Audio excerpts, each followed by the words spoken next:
Hello, everyone. A belated Merry Christmas to those who celebrate it, and a early Happy New Year to you all. This is Schiffer. I'm joined alongside Blair, Kerkhoff of Kansas City Star, and we have a lot to discuss between Missouri's big win in Braggin Rights and a preview of the Liberty Bowl. So let's get to it. How are you, Blair? How was your holiday? It was great. I hope yours was too. I don't know if people know this, but you are not in Missouri as we speak.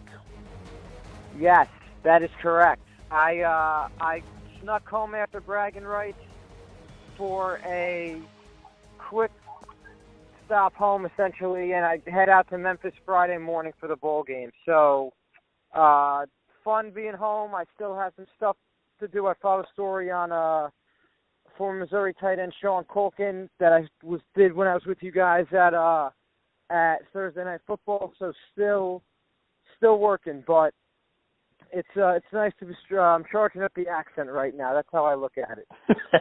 There you go. Perfect. So where do you want to begin? I mean, I didn't see you on Saturday because Missouri was playing Illinois in the annual Braggin Rights game in St. Louis. I don't know how much you got to watch because you were at Kansas State Vanderbilt, correct? I was following Missouri, Illinois the whole way. It looked like a lot of back and forth for a while until the end, and then it was just all Missouri, and I was just wildly impressed with Missouri. I'm still not sure how good Illinois is. They have a lot of losses against good teams, but this was it turns out to be a beatdown in the end, and there was just so much to like about what Missouri did in that game, from the freshman guards to the upperclassmen. It was maybe one of Conzo's best victories as a Missouri coach. I agree, and we said earlier last week, or I did, I'm going to take credit for this, that I thought Javon Pickett could have a great game as the forgotten Illinois signee, and he was amazing. The only shot he missed was a bunny, but 7 of 8, 16 points. Jeremiah Tillman at 16 and 12. Mark Smith and Jeremiah Tillman obviously got most of the boos. Mark Smith only had 5.6 rebounds, but I think Illinois fans were kind of saying same old Mark Smith, but it's a tough game for him. Obviously, I mean, he met with the media on Friday. You could tell he didn't want anything to do with us and just didn't want to talk about it, and you can't really blame him. But at the same time, he didn't need to be good for Missouri to win this game. I mean, Missouri had Tillman, Pickett, and Jordan Geis. I don't know how, the fans that still don't like Jordan Geis for his lack of late-game heroics last year. I mean, the kid's playing on a bad back. He looks like an old man limping into the timeouts. He had 26 and 7. I think maybe his best overall game at Missouri. He had 28 against Green Bay last year, but, I mean, it's Green Bay, and I mean, there were so many scenes from this game. Conzo Martin really getting the fans riled up and encouraging them to get loud in the middle of the game after a Kevin Puryear three. We've never seen that before. Jeremiah Tillman was staring down Illinois center. There was technical fouls between Geis and Ayo DeSunmo issued. I'm going to probably hear this from any Kansas fans that might listen to this, but I felt bad for Kansas City watching this game because you could tell it was an authentic, organic rivalry. There was dislike on both sides. The coaches were really into it. The players were really into it. And Conzo Martin was asked after the game, is Illinois your biggest rival since taking the job? And Conzo said yes. And then he said, I know there's another answer to that, but I know how to do this. Yes. Yeah, they are. And I took that as a total cheap shot at Bill Self. And I took that as we could be doing this in the other city, too, every year. But things are the way they are, and, yeah, this is our biggest rival going forward. So I just thought unbelievable atmosphere. And what do you say to the whole thing of you can't help but watch Braggin Rights and think about Mizzou, Kansas? Well, we got a taste of it prior to the previous season when the team met at Sprint Center for the charity game for the hurricane relief, and it was phenomenal. I mean, it was it was 20,000 people or whatever it was, whatever it seats. Every seat was taken. It was split down the middle. It was the game that you never see. Not even when Missouri and Kansas were in the Big 12 together. They always seemed to avoid each other when they came to conference tournament games, which is where they would have that game. So now it would have to be in a December or November, some kind of non-conference setting, and it would be phenomenal. I have always supported the idea of a non-conference border war, and in fact, the last year that Missouri was in the Big 12, I remember writing, well, why can't they keep a rivalry together? Florida and Florida State play, and Clemson in South Carolina, and Georgia Tech. You have all the Louisville and Kentucky. All these examples of schools that are in different conferences, but have maintained their rivalry. But we know why. I don't know if we know exactly why. We just know that it's Kansas's decision not to play Missouri in any of the revenue sports, and that is a real shame. It's a shame for Kansas City. It's a shame for college basketball and college football, and it's just a shame. So I'm totally in the camp of I think the Kansas and Missouri should continue to play or resume playing. But in that game, in the Illinois game, let's just take a few of the things that you touched on. Mark Smith, not a great scoring game, but he did have a big three. He did have one big shot in that game and came at a big time. This is what Tillman is when he's not in foul trouble. He's a double-double, and he's an effective player. And I just loved some of his post moves, and he's showing me things this year that I knew were in him. I just haven't seen on a regular basis, and now we're seeing it. And I'll tell you what, I can't say enough about Jordan Geist. He's been their most consistent player this year, and I didn't know he had this in him. I was talking to Jared Sutton, former Missouri player who was sitting near me at the Kansas State games, Kansas State Vandy game, scouting the game, and that's what we spent a lot of time talking about Jordan Geist and how he's improved, and he is maybe there's a long way to go in this season, and a lot of good SEC opponents on the slate for the Tigers, but I mean he would be in the running for, to me, most improved player in the country. I just think he is he's showing me something I didn't know he had. So complete total victory for the Tigers over Illinois, and I think it changes the way you look at them now going into SEC play. I know you and I talked about this a little bit last week that we had to. We maybe let's wait till the Illinois game to evaluate where Missouri is. Well, Illinois has been played. They're not going to have much trouble with Morehead State, I think. And then you get Tennessee to open SEC play. I want to see that game. That's a game I really want to see now, and I think it just changes the way we look at Missouri in terms of their postseason prospects. And I don't want to shift off of what we talked about earlier. I mean, with NCAA, NIT, or no postseason at all, but this is a team that's got postseason in them somewhere, and I'm looking forward to seeing them grow together, because that's what I've seen during this winning streak, this Xavier and these other games. It's a team that's growing together, and it's a neat thing to see when it happens. I agree, and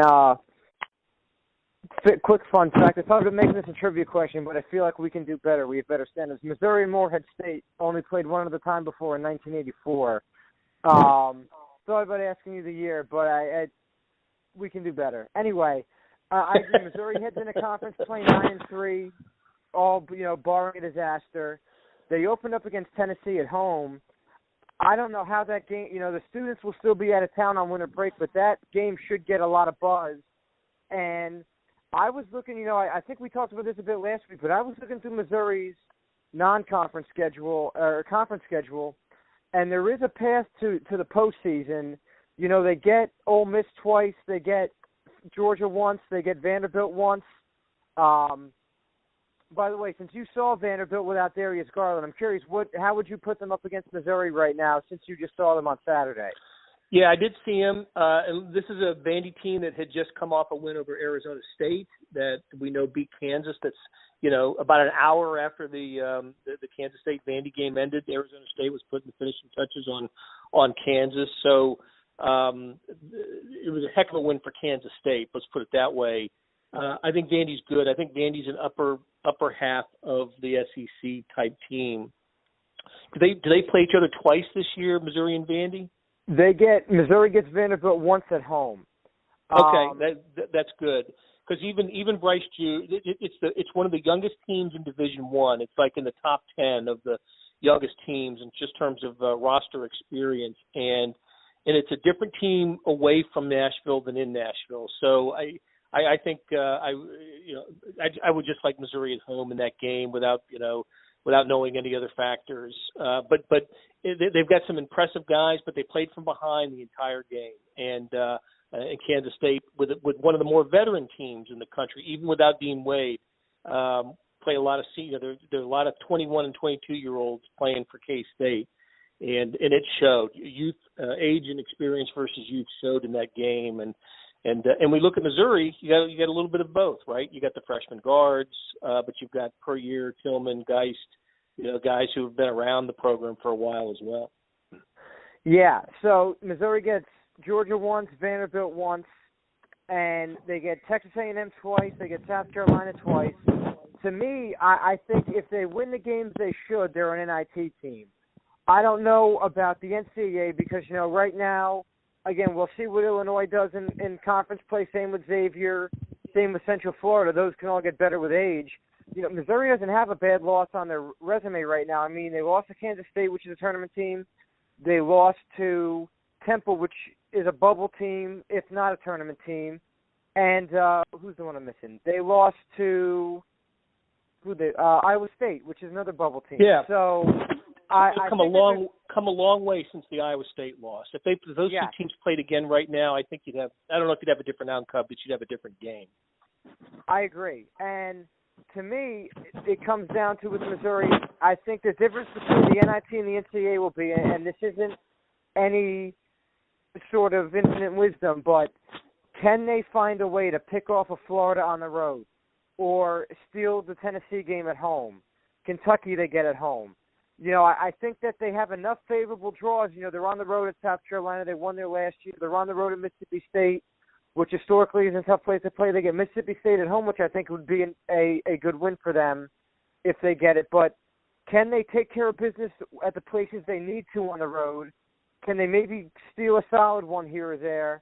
And can they get a landmark one or two on the road? If this team beats Tennessee and Kentucky at home, they find a way to get in the NCAA tournament. Absolutely, yes. It's a tournament team. So what's their? You would know this. What's their Ken Palm right now?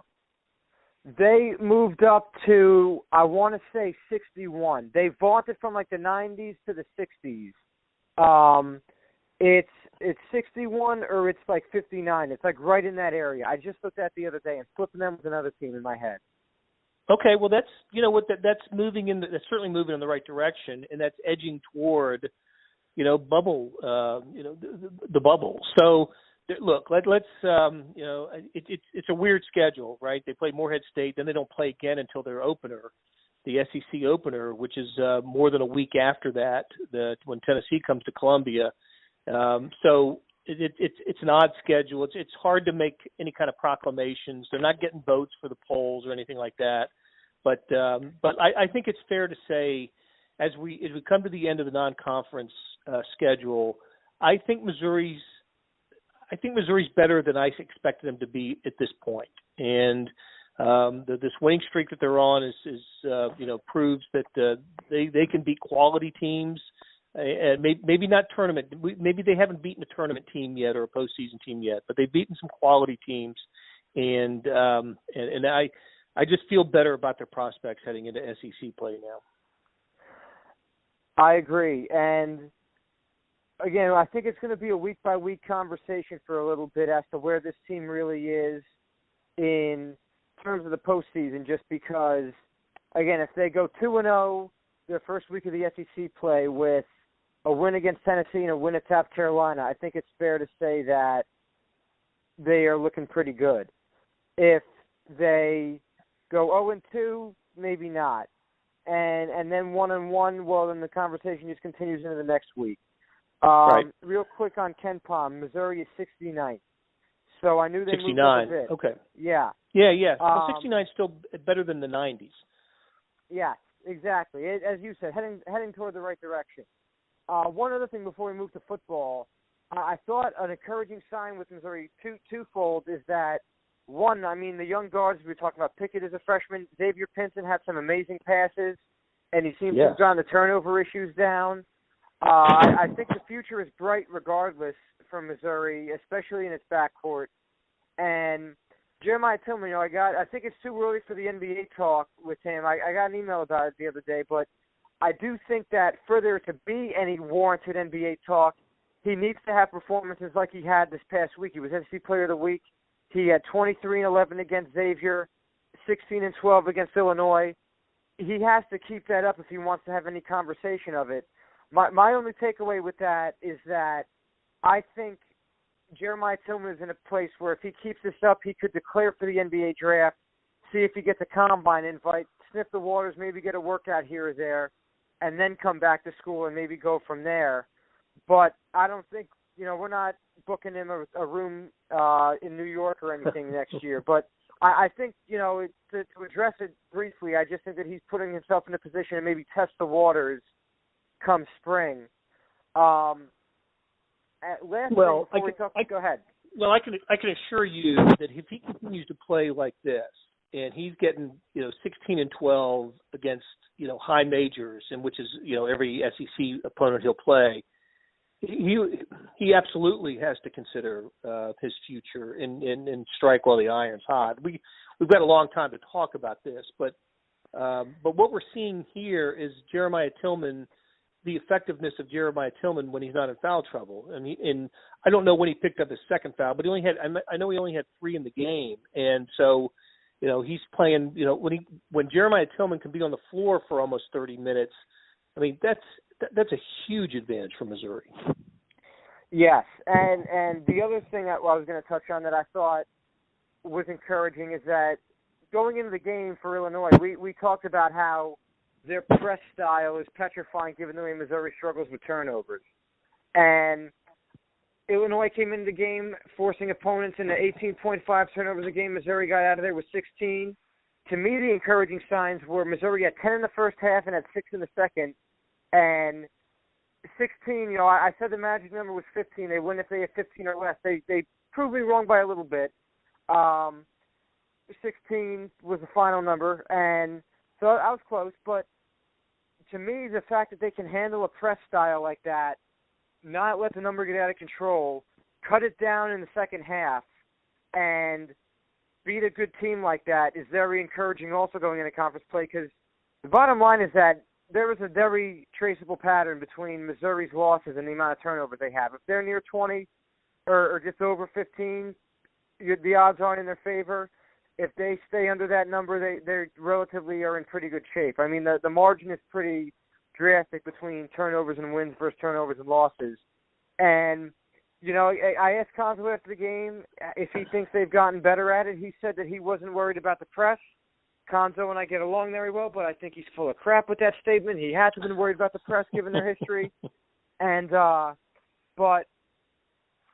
he said that after their loss to Temple, they've spent more time on inbounding the ball and ball security than he'd like to, which to me, though, was an encouraging thing because, again, they take care of the ball against Temple. They might that out of Missouri's 3 losses is a game that they were the closest to winning. They lost by 2. And these were problems that hampered last year's team. So the fact that they're finally getting it addressed is nothing but good news to me. And, the last thing with this team is that Torrance Watson came into Mizzou averaging 31 points a game his last year of high school. Obviously, he wasn't even going to do anything like that. If he averaged a third of that number, Cons would be happy. And he had a big 3 in the game, and he didn't shoot much, obviously, because Missouri didn't need him to. But I think if he can really get going, this team has another dimension to it, where all 5 guys on the floor, all 5 starters could really, really hurt you. And I think the silver lining to the Porter brother injuries these past 2 years has been that everybody already knows how to step up, and that's kind of what Conzo's team identities have been these first 2 years, is that they lose their best player, and then everyone else is left to pick up the pieces, and they do a pretty good job of it. So I think his coaching job has really been underrated nationally, given what he did last year based on what he inherited and what he lost in MPJ. and also this past year. Yeah, well, and that's a good point, and one to continue to consider as the season unfolds. What I like about the idea of a Torrance Watson and Pinson developing is this is a team that really needs, they need the help in the rotation. This isn't a deep team at all. I mean, I know KJ Santos finally got in the game, but this is not a deep team, and they've got to get contributions from everybody. And I think I looked at the box score and saw 7 guys in double-digit minutes, and this was a big game. So you're going to play your frontline guys more in this game, and I don't know if you want 4 guys at 35, 36 minutes. I mean, you can do that in college, but that's not the ideal scenario. So, yeah, you want to get you want to see a Torrance Watson, a Xavier Pinson, Javon Pickett, getting better and improving, just so you can trust them with minutes. Important minutes, too, in these games. And I think we saw some of that against Illinois, and I think you're going to end up seeing more of that as the season goes on. Yeah, let's move over to football now. I think a lot of NFL executives just switched their flights this morning, or this afternoon more or less, to Memphis as opposed to Oregon's bowl game. Justin Herbert, many believe to be the top quarterback prospect in this year's NFL draft, announced he's coming back a year, and now all attention falls to Drew Lock. I hope those NFL executives, that probably explains why I can't log into Agencia right now, but really a big deal for him. He's now in position to potentially be the first quarterback taken off the board, and now I think that this game has a lot more national interest than it did, and also maybe a lot more local interest, given that, all right, Missouri's a team that has a strong alumni base, but now you're talking about a guy that is in a really good position to get a green room invite and be the first guy of quarterbacks taken in April. And, obviously Will Greer's another name being thrown out there. If Dwayne Haskins comes out, him too, but, who's ever Drew Lock's future agent probably had a good day. And I think Missouri's ticket office for whatever remains of the Liberty Bowl can't be upset, and really just the national PR that's about to descend on Drew with Justin Herbert coming back to school. Wouldn't you agree? Well, that is absolutely a factor. But you've named a couple. I mean, there's a few more. Ryan Finley at NC State is someone that's getting a lot of love. Jared Stidham, started at Baylor and now at Auburn. Jake Browning at Washington. Those are all guys that are being talked about. I saw where what analyst, I can't remember, wasn't Kuiper, Todd McShay had Drew Lock as a second day draftee, which means a second or third round guy in one of his latest observations. So I think it's fair to say that he'll be among the first to go off the board and can really change some impressions with a good bowl game. Hope the weather's good. I haven't seen the long range forecast for Memphis, but I hope the weather's good for him, and I want him to go out and want to see him go out a winner. But most importantly, I want to see him go out making some throws. You weren't around for this, but Blaine Gabbert really helped himself in his bowl game. It was out in Phoenix or Tempe, and made some throws that NFL scouts just really enjoyed, and I thought helped himself out a lot that night. So a bowl game can absolutely help a player's stock. I can remember Mike Glennon when he played for NC State made some throws in a bowl game that people were sort of, wow, I didn't know he could do that. And so yes, the objective is to win the game, and Missouri's Missouri's the favorite. Missouri, I think, is the better team. But secondarily, although not for Drew and the Locke family, is for him to have a big game, and for Albert O too, for other NFL prospects to show themselves. This is a showcase for NFL prospects. Oklahoma State's got a few themselves, but I think for the usually when you talk about Oklahoma State, you talk about their skill position NFL talent, but in this case, you look at Missouri's skill position NFL talent, I think, and it's better than Oklahoma State's. I was going to say, let's talk about this game a little bit now that it's upon us. I think the biggest stat I'm looking at right now, Missouri is 16th nationally in total offense. Oklahoma State is 10th. Missouri is 52nd in total defense. They're kind of all over the board in the upper half of that stuff with their individual categories. Oklahoma State is about 100th nationally in total defense, and rushing, passing, scoring, those are all 90s, early 100s, 110. I think this game could turn into a shootout. I think Missouri's defense is more primed to stop Oklahoma's offense than vice versa. And, you know, people are making a little bit of a deal out of some of the Oklahoma State guys that are sitting out the bowl game. I think the Texas Bowl should have taught you last year. A lot of these Power 5 teams have a guy right behind them that's just as good.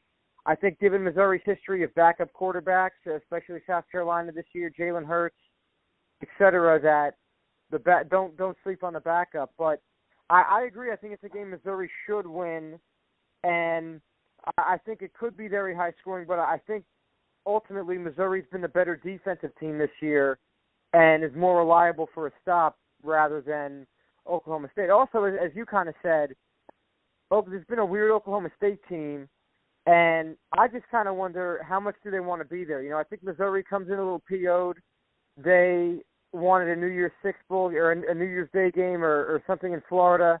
They got stuck with this, and obviously that senior class really wants to go out in good fashion. So I just think that this is a game Missouri should win for, you know, just both on paper and then kind of in the locker room too. You know, when Oklahoma State's had some really good bowl performances under Mike Gundy, and but they've also had good players. I mean, Mason Rudolph was a really good quarterback, and James Washington was a really good wide receiver, and they've had good players in these games. But Taylor Cornelius, their quarterback now, he had some nice numbers and had a decent season, but it was such an odd year for Oklahoma State. You know, they were they finished 3-6 in the conference in the Big 12 and 6-6 overall, so just qualifying. But if I'm reading their schedule right, they were 3-1 against ranked teams, and the one loss was the loss at Oklahoma by 1 point where they flubbed a 2-point conversion. They beat Texas. They beat TCU back early in the season when TCU was ranked. They beat West Virginia. This is a team that knows how to. Mike Gundy's teams historically have played good teams well, and they're facing a really good team in Missouri. That's why I think this game's going to be close for a half, 3 quarters. But I think in the end, the talent will win out. And I think Missouri's just a little bit more talented, as you said, and I agree, on the defensive side. Oklahoma State's got some defensive players, but I think Missouri's got a better defense. And ultimately, I think Missouri wins a high-scoring game, something, you know, in the high 30s to the low 30s, something 38-31-ish, something like that. But I just think that in the end, Missouri will find a way to pull it out. That's fair. You know, we talked about last week with Javon Pickett having which player would have the memorable moment. I have to ask this again only because last Cotton Bowl for Missouri, Oklahoma State, I think everyone's image is Shane Ray's sack and Michael Sam's fumble return for a TD to seal the game. So I'm going to ask you, which Missouri player has the memorable moment of this bowl game? I guess last year's memorable moment either is Tom Herman impersonating Drew Lock or Drew Lock's touchdown to Jonathan Johnson to open the second half. But again, it didn't get much better from there. So who would you predict to have the main moment? All right. So do we take the obvious ones off the board? Because I went obvious with the Braggin Rights with Mark Smith, and you found the nugget. You found the diamond in the rough with Pickett. So how about if I go with someone like Cale Garrett? That's good. That's a good one. I don't have a great reason other than I think he's just a good, solid player, the kind of guy that can come up with like a 15 tackle type of game, and maybe come up with a couple of fumble recoveries or forced fumble, and maybe win an MVP that way. That's not bad. I was going to go with Jonathan Johnson just because even though he's mainly consistently relied on by Missouri. I mean, Emmanuel Hall's the bigger name on the offense. Alberto, even some of the freshman Cam Scott and Jalen Knox. Jonathan Johnson grew up in Memphis. He grew up going to the bowl game. I think it'd be cool if Drew Lock can hit him on a deep throw. He scores in front of the home crowd and everything. So I'm going to go with him just because I think it'd be, Michael Sam is from Texas. He had the big play in his home state. So I'm going to, Emmanuel Hall and Paul Adams are both from Nashville. I'm going to give Memphis its due and say Jonathan Johnson. You pick the defensive guy, so I'll counter with an offensive one. All right, sounds good. So we'll circle back to the beginning. Morehead State is the next opponent for Missouri basketball. They play them Saturday, I believe. I forgot what the tip-off time is, but it's on Saturday. Who is Morehead State's most famous athletic alumni?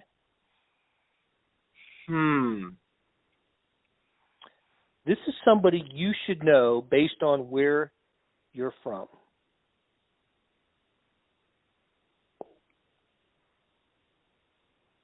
I'm going to go with the pride of Newark, New Jersey, Kenneth Fareed, the Manimal.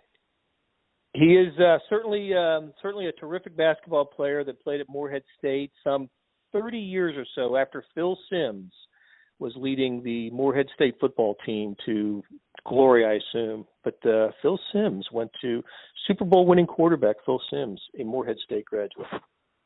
Nice. I always think of Fareed because I remember him playing against my high school years ago before I even went there. And I Googled Kenneth Fareed after I guessed him to make sure I wasn't stupid. And then when I clicked on Morehead State and I saw Sims come up, I knew I missed it. But while I'm looking at this, other notable alumni from Morehead State, Mark Gottfried. The old football coach who actually coached at KU for a couple of years. Yes, John Rauch, Major League pitcher, and Donnie Tyndall, the infamous Tennessee coach, who is now an assistant coach in the G League. Yeah, so so interesting group there. Before we get out of here, give me a score prediction on the bowl game. Okay, I said it earlier. I'll stick with it. I'll go 38-31 Tigers. How about 4 touchdown passes by Drew Lock, and I'll go 15 tackles by Garrett. Okay, I'm going to go 41-31 Missouri, which I don't think is the identical score to the Cotton Bowl when I think it's close to the score Missouri. Let me see. Yeah, it sounds familiar. It does sound familiar. 41-31 was the last. All right, so I'm going to say 41-31 for a repeat performance from Missouri and Oklahoma State. And I'm going to give Locke 3 touchdowns, and I'm going to give Christian Holmes a pick 6. AC and him both have big pick returns. I'm going to give him a pick 6. And I'm also going to go out on a limb and say a non-Missouri quarterback throws a pass for the Tigers on a trick play. A non-quarterback from Missouri throws a non-quarterback from Missouri throws a pass. There you go. Usually, I tell you what, you often see that in bowl games. You see coaches just have fun, empty the playbook. It's one of the ways to keep practices fun at a time when players don't want to practice anymore. They're groaning through December football practices, and one way to do that is to put trick plays in the book, and then you get the kicker throwing, you get end arounds, passes, you get defensive tackles lining up in the backfield, and it is a way to keep things light in practice, and you see it often in bowl games. So I like that. I like that call. Yeah. So just to make this a little interesting, my final prediction is Drew Lock has a receiving touchdown in his final game against Missouri. For Missouri, he had one in Missouri's 42-7 loss at LSU in 2016. Eric Laurent, I believe, threw him the touchdown on a trick play. That is my bold prediction. Aside from pick 6 from Christian Holmes, I think Locke catches a touchdown. So I'm laying it all out there. I predicted a couple of guys Missouri would get scholarship offers from my recruiting column. I predicted the Javon Pickett thing. You know, it has You're on a roll. Time, Blair. So why not make sure I look bad, so I don't people don't get too confident in me. Anyway, hey man, look, safe travels, Alex. Have a good time and at the Liberty Bowl. Memphis is a great city. Second best barbecue in the country to Kansas City's. Can't go wrong in any of those places there. And you will have the esteemed, the great Vahe Gregorian by your side for this one. I know. I'm looking forward to seeing him. He's been bugging me nonstop about if he got his parking approved. So I'm looking forward to seeing him, and hopefully I see you from Missouri, Tennessee on January 8th. So I hope so too. Vahe and I were talking about that today, so you'll definitely get one of us for that one. Nice. So he's Blair Kerkhoff. I'm Alex Schiffer. We'll be back next week to break down the bowl game and probably talk a little more, just wrap up the football season. Take care. We'll see you next time.